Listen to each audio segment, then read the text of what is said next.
आप सारे लोग शायद इतनी दूर से मनोज जी की आंखें नहीं देख पा रहे, मैं देख पा रहा हूं क्योंकि मैं इनके बहुत करीब हूं। इसमें मुझे एक कवि की पीड़ा तो दिखती ही है, एक राम भक्त की पीड़ा भी दिखती है, और आपको क्योंकि निमंत्रण भी आया है प्राण प्रतिष्ठा का, उसके लिए आपको बहुत बहुत बधाई। आभार आभार, श्री राम ने बुलाया है। तो भगवान श्री राम ने आपको बुलाया है और कुछ ही क्षणों के बाद, कुछ घंटों की बात है, आप राजा रामचंद्र के दरबार में होंगे, उनकी जन्मस्थली पर होंगे, उनके धाम पर होंगे।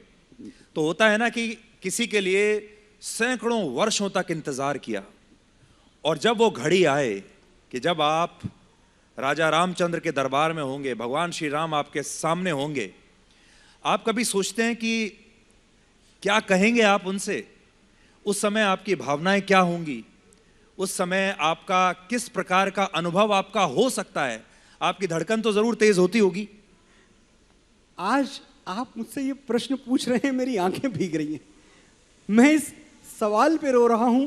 मैं कैसे बताऊं कि जब राम लला साक्षात मेरे सामने होंगे, उस समय मेरे मन में क्या भाव होंगे।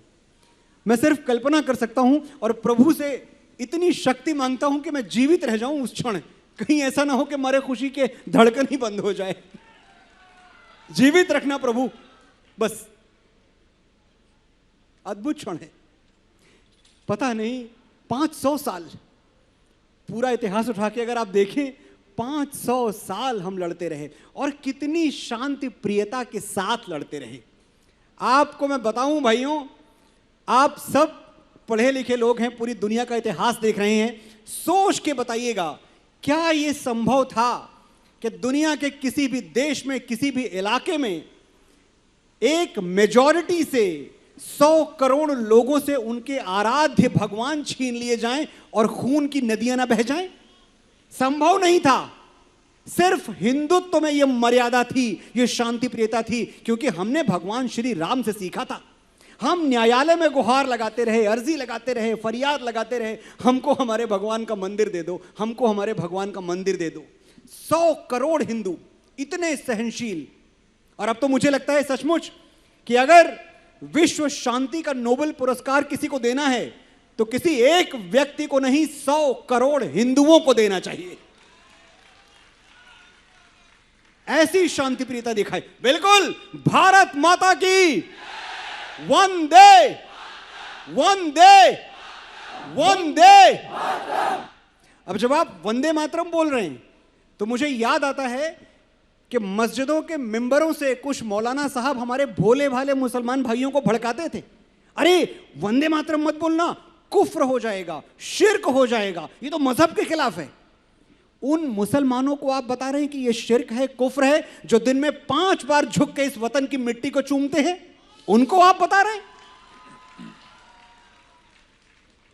मनोज जी, जी जी, जो तोले दिल के रिश्तों को बना है वो तराजू क्या? जो तोले दिल के रिश्तों को बना है वो तराजू क्या? अगर दोनों ही भाई हैं तो फिर मैं क्या, तो फिर तू क्या? ये मिट्टी तेरी भी मां है, ये मिट्टी मेरी भी मां है, तो मां को सर झुकाने में मुसलमान और हिंदू क्या? 2 टर्निंग पॉइंट हैं हमारे इतिहास में। 15 अगस्त 1947 जब हमारा शरीर आजाद हुआ था, और 22 जनवरी 2024 जब हमारी आत्मा आजाद हो रही है। वाह। और ये एक ऐसा टर्निंग पॉइंट आएगा जब सनातन धर्म को मानने वाले जो लोग हैं उनका एक नया ही रूप इसके बाद आपको देखने को नजर आएगा। क्या आप मानते हैं ऐसा कि ये लगभग वैसा ही क्षण है जैसा 15 अगस्त 1947 को था? सुधीर जी, राजनीतिक स्वतंत्रता तब तक अधूरी है जब तक उसमें सांस्कृतिक स्वतंत्रता शामिल नहीं हो जाती।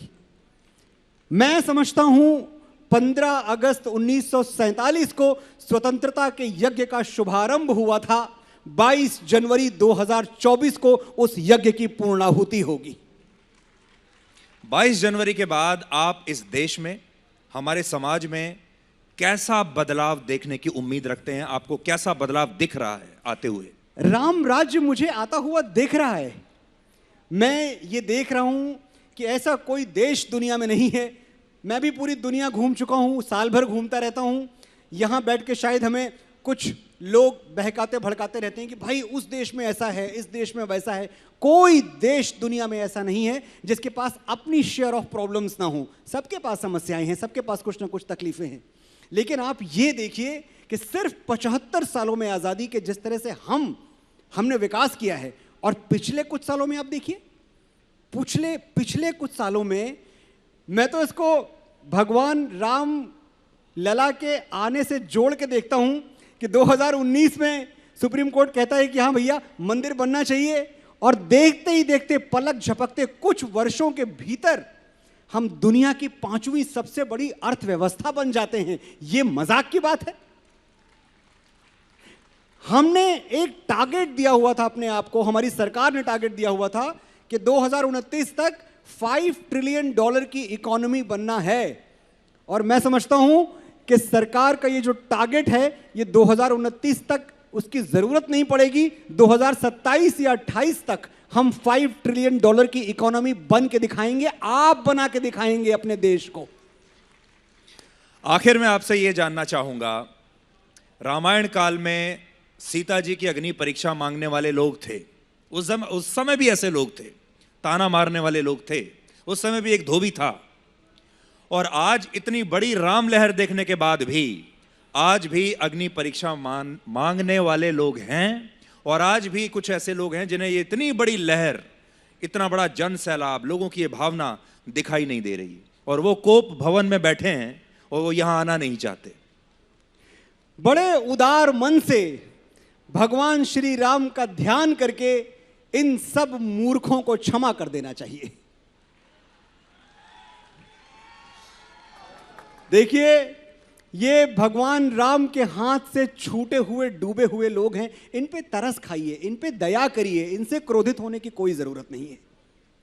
जब समुद्र पे सेतु बन रहा था सुधीर जी, तो भगवान श्री राम एक शिला पे बैठे हुए थे और देख रहे थे कि नल नील पत्थर लाते हैं, समुद्र में डालते हैं, पत्थर तैरने लगते हैं।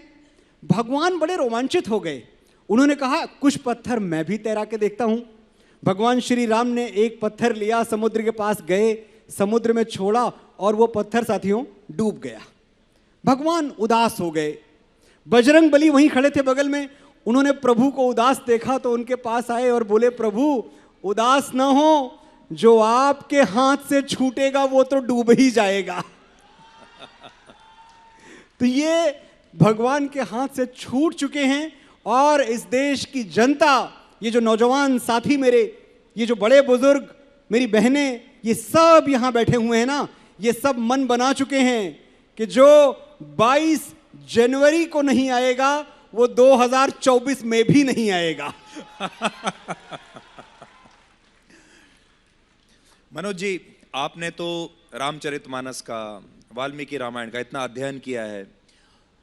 आखिर में, क्योंकि समय अब हमारा समाप्त हो रहा है, आखिर में आपसे ये चाहेंगे कि आप अपना मनपसंद प्रसंग इस समय हमारे जो दर्शक हैं उन्हें अगर सुना दें, कविता के रूप में या वैसे भी, तो एकदम एक रस यहां पर बहने लगेगा।